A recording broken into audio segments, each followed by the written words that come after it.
Nous allons prier. Seigneur, merci pour ce moment que tu nous donnes de passer ensemble devant toi, Seigneur. Et Seigneur, nous voulons être devant toi ce matin, Seigneur. Et merci parce que tu es bon envers chacun de nous. Alléluia. Tu es miséricordieux, tu manifestes encore aujourd'hui ta présence. Et Seigneur, si tu n'étais pas présent, nous n'aurions pas... cela ne servirait à rien que nous soyons réunis ici ce matin, parce que nous voulons être réunis autour de toi, autour de ta présence. Oui, Seigneur, merci parce que tu bénis ces instants, tu bénis ta parole. Seigneur, merci parce qu'elle est vivante. Et Seigneur, nous te prions que tu nous donnes des oreilles pour entendre ce que tu veux nous dire. Au nom de Jésus, Amen. Amen. Alors le message que j'aimerais vous apporter ce matin s'intitule « Reste debout ». Alors j'attends une image qui va bientôt arriver, mais nous allons prendre l'exemple, en attendant l'image, d'un homme qui a su rester debout dans un milieu hostile. Pour aller à sa découverte, je vous demande d'ouvrir vos Bibles dans le livre d'Esther. Cet homme s'appelle Mardochée. Et nous allons nous centrer sur un épisode de sa vie et voir ce qu'elle peut nous apporter ce matin. Ok, alors nous allons parler d'abord un petit peu du livre d'Esther. Le livre d'Esther a une particularité qui lui est propre, avec celle du Cantique des Cantiques, c'est de ne jamais mentionner le nom de Dieu. Et pourtant, si vous lisez ce livre, on voit que Dieu est toujours à l'arrière-plan, est toujours là pour diriger les circonstances. Peu de livres dans la Bible n'ont jamais autant démontré la véracité de ce verset. Le cœur du roi est un courant d'eau dans la main de l'Éternel. Il l'incline partout où il veut. Alors pour revenir à l'image que j'avais mis au début, c'est « Reste debout ». Et on voit l'image d'un homme qui est resté debout devant un convoi. Et cette image était en fait la couverture d'un disque qui est sorti en 1978, un disque chrétien, fait par un compositeur et interprété par Keith Green, qui est aujourd'hui disparu. Et le titre de cet album s'appelle « No Compromise », c'est-à-dire « pas de compromis » en français. Et ce dessin illustre tout à fait l'histoire de ce que nous allons voir ce matin. Le livre d'Esther, il faut le dire, est particulier aussi parce qu'il est lu chaque année pendant les fêtes juives. Même si ce livre nous semble court, il faut savoir qu'il se déroule quand même sur 11 ans, soit de 483 à 472 avant Jésus-Christ. Ce livre raconte une partie du peuple juif qui est resté en Perse, et cela après toutes les déportations qu'il y a eu, c'est-à-dire après la chute d'Israël et après la chute de Jérusalem. Avant de lire le passage qui nous intéresse, nous allons voir les personnages qui composent ce récit. D'abord, Assuérus, que l'on voit dans le chapitre 1. Dans son royaume, tout est exubérance, grandeur, richesse et festin. En place depuis 3 ans, Assuérus veut impressionner ses convives, veut impressionner ses dignitaires par un festin qui se déroule, tenez-vous bien, pendant 180 jours. 6 mois de réjouissance. 6 mois de réjouissance où le vin coule à flot. Et cela cette atmosphère de festin va il va y avoir 19 fois des festins dans ce livre. Donc c'est un royaume qui montre qu'il faut se réjouir. On aurait pu entendre, je ne sais pas comment le dire dans la langue perse, mais réjouissez-vous, réjouissez-vous, et réjouissez-vous. Alléluia. Mais il ne disait pas Alléluia. Hein, ça c'est moi qui rajoute. Dans ce royaume, rien ne doit troubler les fêtes. Il est absolument interdit d'aller à contre-courant ou même de paraître triste. On comprend mieux la crainte de Néhémie, un autre homme qui a vécu en Perse dans la même ville, à Suse, et qui dit dans Néhémie 2, versets 1 à 2, « Je fus saisi d'une grande crainte, jamais je n'avais paru triste en sa présence, c'est-à-dire en la présence du roi. » Il y a la reine Vasti. Pendant ce festin, le roi Assuérus veut montrer ce qu'il y a de plus beau dans son royaume. Et le plus beau, ce n'est pas un diamant, ce n'est pas une pierre précieuse, mais c'est sa femme, la reine Vasti. Ça doit être vraiment le point d'orgue de ce festin, ce qu'il y a de mieux dans ce festin, ce qui doit vraiment éclater dans ce festin. Or, sa femme, même si elle est vraiment très très belle, est une reine qui a du caractère. Elle refuse catégoriquement de venir dans la présence du roi. Elle refuse d'être montrée comme un objet devant tout le monde, avec peut-être que son diadème. Elle refuse de se montrer devant un roi qui est probablement ivre. Elle a du caractère, il faut le dire, mais elle a aussi une certaine dignité. Sa décision fera qu'elle sera directement destituée. Plus de reine Vasti, exit Vasti, comme on dirait aujourd'hui. Ce royaume qui avait l'air parfait jusqu'à présent, où tout n'était que réjouissance, a quand même quelques fissures. Il y a des règles dans ce royaume, et une de ces règles, c'est que tout sujet doit une totale soumission au roi, y compris la reine. C'est en fait un royaume qui est dur, où la vie de l'individu ne pèse pas lourd. Esther, pour finir, c'est Esther qui est choisie pour remplacer la reine Vasti. Esther est non seulement belle, mais en plus elle a de la grâce. Chapitre 2, verset 15, Esther trouvait grâce aux yeux de tous ceux qui la voyaient. Et on voit qu'elle a beaucoup, vraiment beaucoup de qualités, mais sa foi sera poussée à grandir.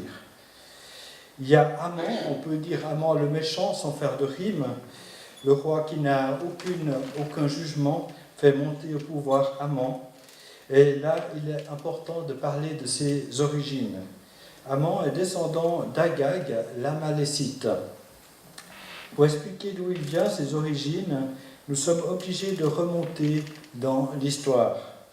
Amalek, le père des Amalécites, avait attaqué Israël dans le désert après sa sortie d'Égypte, et on trouve cela dans Exode 17, versets 8 à 15. Après, Dieu donne l'ordre au travers de Moïse, et cet ordre va être très clair dans Deutéronome 25, verset 19. « Tu effaceras la mémoire d'Amalek de dessous les cieux, ne l'oublie point. » Beaucoup plus tard, là on remonte dans le temps, on arrive en 1000 avant Jésus-Christ, c'est dans 1 Samuel 15, Saül qui avait l'occasion de le faire, c'est-à-dire d'effacer la mémoire d'Amalek de dessous les cieux, désobéit à l'ordre que Dieu lui a donné.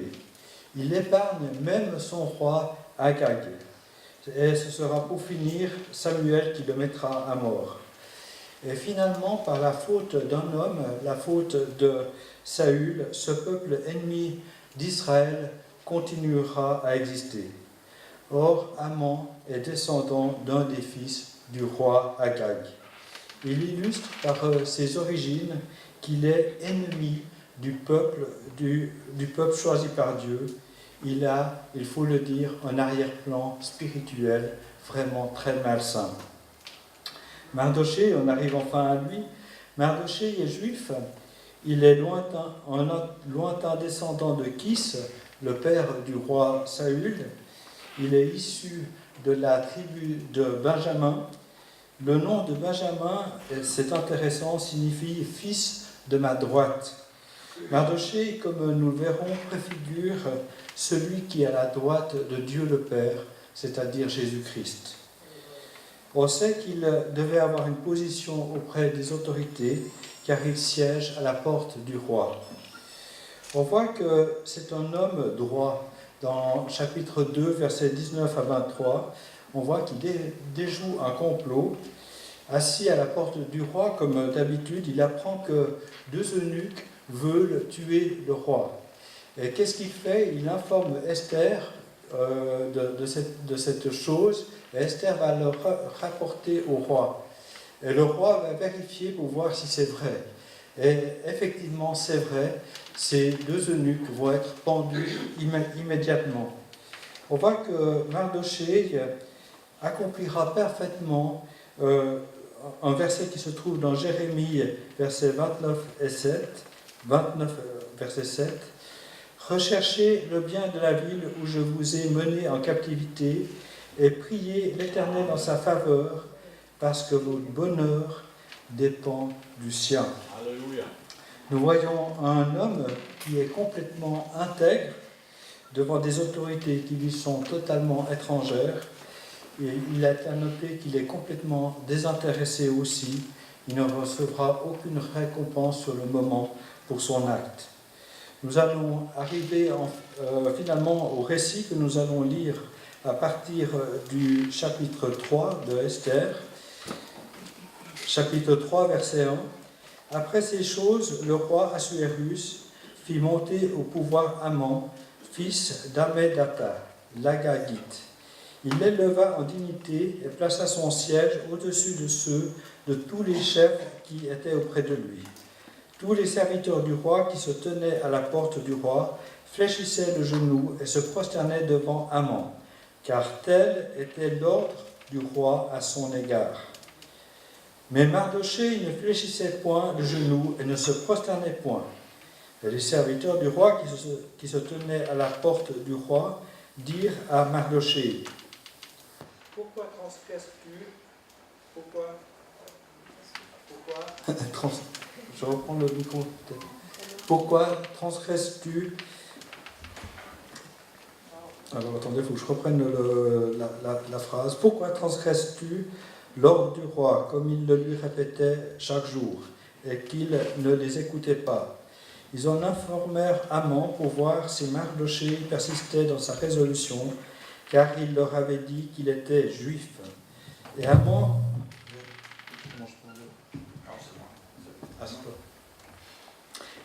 vit que Mardochée ne fléchissait point le genou et ne se prosternait point devant lui. Il fut rempli de fureur, mais il dédaigna de porter la main sur Mardochée seul, car on lui avait dit de quel peuple était Mardochée. Et il voulut détruire le peuple de Mardochée, tous les Juifs qui se trouvaient dans tout le royaume d'Assuérus. Verset 8. Alors Haman dit au roi Assuérus: « Il y a dans toutes les provinces de ton royaume un peuple dispersé et à part parmi les peuples, ayant des lois différentes de celles de tous les peuples et n'observant point les lois du roi.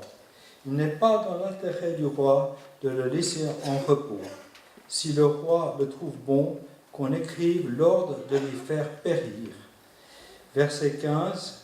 L'édit, c'est-à-dire de faire disparaître tous les Juifs, fut aussi publié dans Suse, chapitre 4, verset 1. Mardochée, ayant appris tout ce qui se passait, déchira ses vêtements, s'enveloppa d'un sac et se couvrit de cendres. Puis il alla au milieu de la ville en poussant avec force des cris amers, et se rendit jusqu'à la porte du roi, dont l'entrée était interdite à toute personne revêtue d'un sac. Dans chaque province, partout où arrivait l'ordre du roi et son édit, il y eut une grande désolation parmi les Juifs. Ils jeûnaient, pleuraient et se lamentaient, et beaucoup se couchaient sur le sac et la cendre. Les servantes d'Esther et ses eunuques vinrent lui annoncer cela. Et la reine fut très effrayée. Elle envoya des vêtements à Mardochée pour le couvrir et lui faire ôter son sac, mais il ne les accepta pas.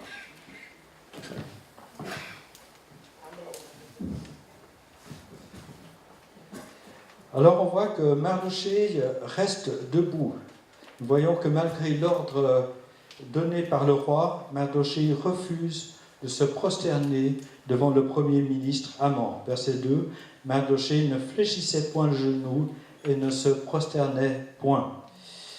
Il doit non seulement, comme le dit le texte, fléchir le genou, mais en plus se prosterner. Il doit faire allégeance, c'est-à-dire montrer sa fidélité et sa complète obéissance au Premier ministre. Or, Mardochée sait une chose, c'est qu'il est en présence de l'ennemi.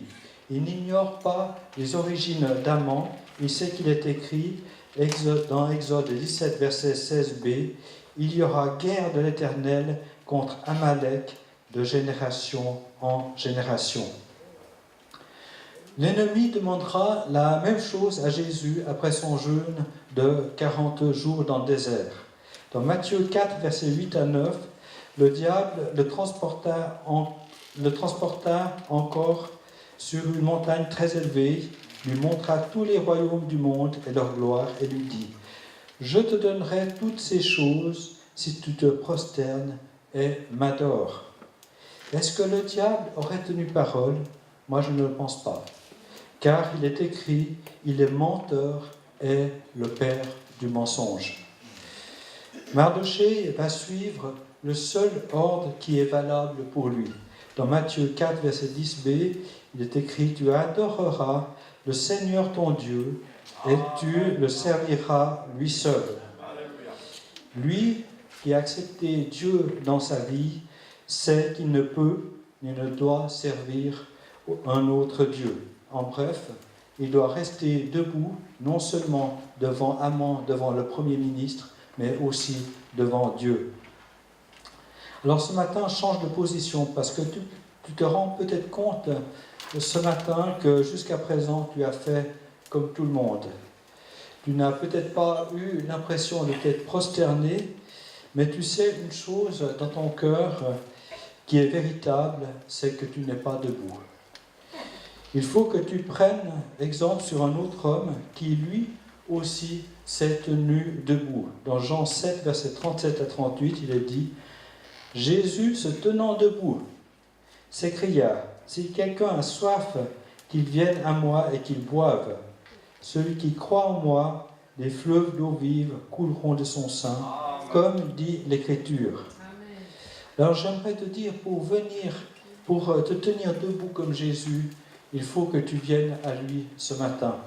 Il faut que tu puisses lui dire, écoute Seigneur, j'aimerais te rencontrer ce matin. J'aimerais te rencontrer personnellement et j'aimerais pour cela t'amener toutes mes fautes, tous mes péchés, t'amener tout ce qui ne va pas dans ma vie, car je veux te rencontrer. Et le Seigneur va venir dans ta vie lorsque tu lui demandes d'entrer dans ta vie et il va te donner un nouveau départ. Un nouveau départ qui ira jusque dans la vie éternelle. Et ça, c'est une promesse que le Seigneur a pour toi ce matin. Tu es appelé à être debout comme Jésus, devant Dieu et devant les hommes. Amen. Alors c'est vrai qu'être debout amène des obstacles, des difficultés. Un des obstacles, c'est le qu'en dira-t-on? Qu'est-ce que les autres vont dire de toi? Mardochée, je suis sûr, quand il était debout, a eu certainement le cœur qui a dû battre un peu plus fort, ou peut-être les entrailles qui se sont un peu rétrécies, mais il a fallu pour lui qu'il ait de bonnes bases. On ne reste pas debout comme ça sans avoir de bonnes bases. Il a fallu qu'il soit absolument certain, absolument convaincu. Et cette force ne vient pas de lui-même, elle vient d'en haut. Et elle vient du Saint-Esprit. Jésus dit, en parlant du Saint-Esprit, dans Jean 16, verset 8, « Et quand il sera venu, c'est-à-dire le Saint-Esprit, il convaincra le monde en ce qui concerne le péché, la justice et le jugement. Le Sadhu Sundar Singh, peut-être que certains connaissent, était un homme de Dieu qui a vécu au début du siècle passé et qui a donné un enseignement intéressant sur l'eau. Il disait, moi je peux plonger au plus profond de l'eau que je peux. Si je plonge au fond d'un lac, je sais qu'il y a de l'eau en dessous, je sais qu'il y a de l'eau en dessus de moi, mais je ne sais pas le poids de l'eau. Par contre, lorsque je sors de l'eau et que je prends un gros seau rempli d'eau, je me rends compte que ça pèse lourd. Et je crois que c'est la même chose avec le Saint-Esprit. Le Saint-Esprit nous fait découvrir le poids du péché. C'est pourquoi il est écrit dans Hébreux 12, versets 1 et 2, « Rejetons tout fardeau et le péché qui nous enveloppe si facilement, et courons avec persévérance dans la carrière qui nous est ouverte, et ayant des regards sur Jésus. » Ne laisse aucun péché, aucune mauvaise habitude, même cachée, te dominer. Et ça, c'est important, car si tu le fais, cela t'empêchera d'une manière ou d'une autre de rester debout. Et il y a quelque temps, je parlais avec une personne on parlait des Gédéons. Les Gédéons font un très beau travail ici à Genève, puis aussi ailleurs dans le monde entier. Mais à Genève, il y a des distributions de Nouveau Testament qui se font à la sortie des cycles d'orientation. Et puis cette personne m'a dit, mais écoute, la première fois que j'ai rencontré les Gédéons, j'étais jeune, et j'étais au cycle, et puis j'ai reçu un Nouveau Testament comme mes camarades. Je connaissais déjà le Seigneur, mais je n'ai pas osé dire à mes camarades que que j'étais chrétien, parce que je vivais dans le mensonge, je vivais des choses qui n'étaient pas justes vis-à-vis du Seigneur. Et je crois que le péché peut te rendre muet. C'est pour ça qu'il faut s'en éloigner. Tu peux vivre avec Christ ce verset, Romains 8, versets 1 et 2. Il n'y a donc maintenant aucune condamnation pour ceux qui sont en Jésus-Christ. En effet, la loi de l'Esprit de vie en Jésus-Christ m'a affranchi de la loi du péché et de la mort. Jésus est là pour t'affranchir du péché. Je répète, Jésus est là pour t'affranchir du péché. Et c'est une victoire. Jésus est le seul qui te permet d'être debout sans avoir une mauvaise conscience. Il y a aussi l'opposition. Pour Mardochée, rester debout, a attiré des foudres d'ennemis. Amon, qui ne l'aimait peut-être déjà pas au début, veut maintenant sa mort et également la mort de tout son peuple. Mais il faut dire en plus, il y a l'incompréhension de la personne qui est la plus proche de lui, c'est-à-dire Esther. Quand elle apprend que Mardochée est revêtu d'un sac et couvert de cendres, elle sait que cela ne se fait pas dans ce royaume. Chapitre 4, verset 4, elle envoya des vêtements à Mardochée pour le couvrir et lui faire ôter son sac, mais il ne les accepta pas. Je crois qu'il y aura toujours des gens qui seront là pour essayer de t'arrêter, voire te décourager. Et Jésus t'avertit dans Matthieu 10, versets 34 à 38, « Ne croyez pas que je suis venu apporter la paix sur la terre. Je ne suis pas venu apporter la paix, mais l'épée. Car je suis venu mettre la division entre l'homme et son père, entre la fille et sa mère. » Et il y a toute une liste qui suit cette première phrase. Et le passage se termine en disant « Celui qui ne prend pas sa croix et ne me suit pas n'est pas digne de moi. » Il faut le dire que suivre Jésus, ça peut coûter certaines amitiés. Peut-être il y a eu un ami, un proche, une amie qui a été tout le temps à tes côtés jusqu'à présent. Et au fur et à mesure que tu avances, tu te rends compte que celui-ci ou celle-ci ne pense plus du tout la même chose que toi. Et ça peut te coûter une amitié de suivre Jésus. C'est pas toujours facile, mais c'est nécessaire si tu veux avancer avec Christ. Jésus nous encourage juste par les versets précédents, dans Matthieu 10, versets 30 à 31. « Ne craignez donc point, et un peu plus loin, quiconque me confessera devant les hommes, je le confesserai aussi devant mon Père qui est dans les cieux. Sache que quand tu choisis Jésus et que tu le suis, Jésus est à tes côtés. C'est lui qui te donne la force de rester debout. » Alors, sois debout. Et la Bible nous enseigne d'abord une base. Seul Jésus relève. Je répète, seul Jésus relève. Pour pouvoir relever quelqu'un, Jésus doit être obligatoirement debout. Et on voit qu'il est debout après avoir vaincu la mort lors de sa résurrection. Dans Jean 20, versets 11 et 14, ça se passe aux alentours du tombeau. Cependant, Marie se tenait dehors près du sépulcre et pleurait. Et un peu plus loin, elle se retourna et elle vit Jésus debout. Ce qui veut dire que Jésus était déjà debout sur notre terre, comme nous pouvons l'être, après sa résurrection. Mais il est également debout dans le ciel. Et c'est intéressant de voir ce que dit Étienne, qui est mis à mort. Ça fait partie de ses dernières paroles. Étienne dit, mais dans Acte 7, verset 56, « Voici, je vois les cieux ouverts et le Fils de l'homme debout à la droite de Dieu. » Le Christ qui est au-dessus de toutes choses, Romains 9, verset 5. Et on peut rajouter que ce soit sur la terre ou dans les cieux. Jésus est pleinement associé à Dieu, comme le dit Ésaïe 3, verset 13. L'Éternel se présente pour plaider, il est debout pour juger les peuples. Le Père et le Fils sont debout. Jésus étant debout a relevé plusieurs dont la situation était vraiment irrécupérable. Et peut-être le cas le plus fort est celui de cet enfant amené auprès de Jésus, un enfant qui a vraiment de grandes difficultés.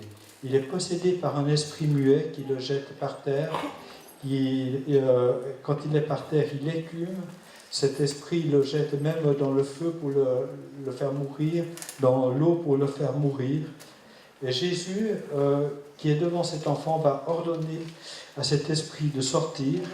Et puis il est écrit, c'est la fin de cette histoire que l'on trouve dans Marc 9, versets 14 à 29, « L'enfant devint comme mort, de sorte que plusieurs disaient qu'il était mort.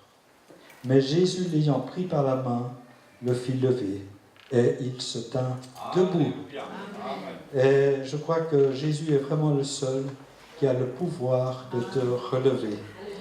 Ce qu'il a fait pour cet enfant, il peut le faire pour toi, il peut le faire pour moi. Alors on peut se poser la question, mais comment rester debout, même quand ça ne va pas dans la tempête, quand tout a l'air de ne pas aller? Alors, il y a certains principes. D'abord, prends le bon appui. Psaume 20, versets 8 et 9. « Ceux-ci s'appuient sur leurs chars, ceux-là sur leurs chevaux. Nous invoquons le nom de l'Éternel, notre Dieu. Eux, ils plient et ils tombent. Nous tenons ferme et restons debout. » Alors j'aimerais te dire, ne t'appuie pas sur tes stratégies, peut-être sur ton intelligence ou ta sagesse. Ne te trompe pas toi-même. Tu ne peux rien en dehors de Jésus. Tu ne trouveras la victoire qu'en Dieu seul. Le deuxième point, c'est veille et prie. Luc 21, verset 36. « Veillez donc et priez en tout temps, afin que vous ayez la force d'échapper à toutes ces choses qui arriveront et de paraître debout devant le Fils de l'homme. » Alors pour pouvoir rester debout, veille et prie, c'est-à-dire passe du temps en sa présence. Prends du temps, je dirais même chaque jour, en sa présence. Et avec cette relation personnelle, tu puiseras toutes les forces qui te seront nécessaires. Et cela amène au prochain point, apprends sur son amour. Je crois qu'en passant du temps avec lui, tu comprendras toujours plus de l'amour que Jésus a pour toi. Dans le psaume 37, versets 23 et 24, l'Éternel affermit les pas de l'homme et il prend plaisir à sa voie. S'il tombe, il n'est pas terrassé, car l'Éternel lui prend la main. Et ce qui m'a fait plaisir dans ce passage, c'est de voir qu'il prend plaisir à sa voix. C'est-à-dire qu'il prend plaisir à ta voix ce matin. Et Dieu, dans son amour, aimerait être ton compagnon. Et ça, c'est merveilleux. En étant debout, tu pourras donner de bons conseils. Tu pourras même encourager les autres à aller de l'avant. Tu aideras les autres à se relever. Et si tu es debout, ne les oublie pas. Ne passe pas à côté d'un frère ou d'une sœur qui est abattu. Si tu es debout, aide-la. Et je crois que tu seras en bénédiction. Aider l'autre à se relever, il faut le dire, c'est une attitude d'humilité. Car tu dois te pencher pour le redresser. Tu ne peux pas le prendre comme ça. Ce n'est pas de l'haltérophilie. C'est simplement le prendre et le relever, l'aider à se relever. En étant debout, tu pourras être aussi un exemple pour les autres. Peut-être certains se diront, mais comment ça se fait que celui-ci ou celle-ci est encore debout avec tout ce qui lui arrive? Et puis d'autres diront, mais il est debout parce que Dieu est avec lui. Et ça, c'est un témoignage. Jésus est là pour prendre ta main ce matin. Comme nous l'avons lu, Jésus, l'ayant pris par la main, le fit lever, et elle, se tint debout. Alors ce matin, donne-lui ta main, fais-lui confiance. J'aimerais te laisser cette promesse qui se trouve dans Romains 14, verset 4b. Et quand je l'ai lu, ça m'a touché. Et je pense que cela peut te toucher aussi. Il ou elle se tiendra debout, car le Seigneur a le pouvoir de l'affermir. Et ça, c'est une promesse. C'est une promesse que tu peux te baser sur lui ce matin. Et nous allons prier maintenant. Seigneur, oui, Seigneur, nous voulons nous tenir debout. J'invite les personnes qui veulent se tenir debout devant le Seigneur à se lever maintenant. Se tenir debout devant le Seigneur et devant les hommes comme Mardochée, que ceux qui le peuvent puissent le faire. Si vous ne le pouvez pas, faites-le dans votre cœur, ce n'est pas le plus important, mais faites-le devant le Seigneur. Et associez-vous à cette prière que je vais faire maintenant. Seigneur, je veux me tenir debout, Seigneur. Je veux me tenir debout, pas parce que je suis fort, pas parce que je suis meilleur, mais Seigneur, je veux me tenir debout parce que tu le veux. Et Seigneur, je suis devant toi, je te demande pardon pour ce qui n'a pas été dans ma vie. Je demande que tu purifies ma vie, Seigneur, que tu me donnes de partir vers des horizons nouveaux. Seigneur, je décide aussi pour être debout de passer du temps en ta présence. Être avec toi, être le plus proche de toi que je le peux, Seigneur. Oui, Seigneur, merci parce que tu veux me rencontrer, mais moi je veux aller à ta rencontre. Je veux te dire ça ce matin. Seigneur, je veux être aussi debout devant ma famille, devant mes parents, devant mes enfants, dire la vérité, dire ce qui doit être dit. Et Seigneur, je veux prendre aussi le bon appui, Seigneur, par me reposer sur les choses que je sais, mes stratégies, mon intelligence, ma sagesse, mais je veux m'appuyer sur toi.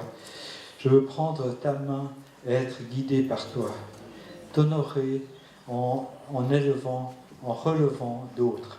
Oui, Seigneur, merci parce que tu es bon. Et Seigneur, merci parce que tu veux que nous nous tenions debout. Seigneur, devant toi, mais aussi devant les hommes. Merci parce que toi, tu peux le faire, comme nous l'avons dit. Il se tiendra debout, elle se tiendra debout, car le Seigneur a le pouvoir de l'affermir.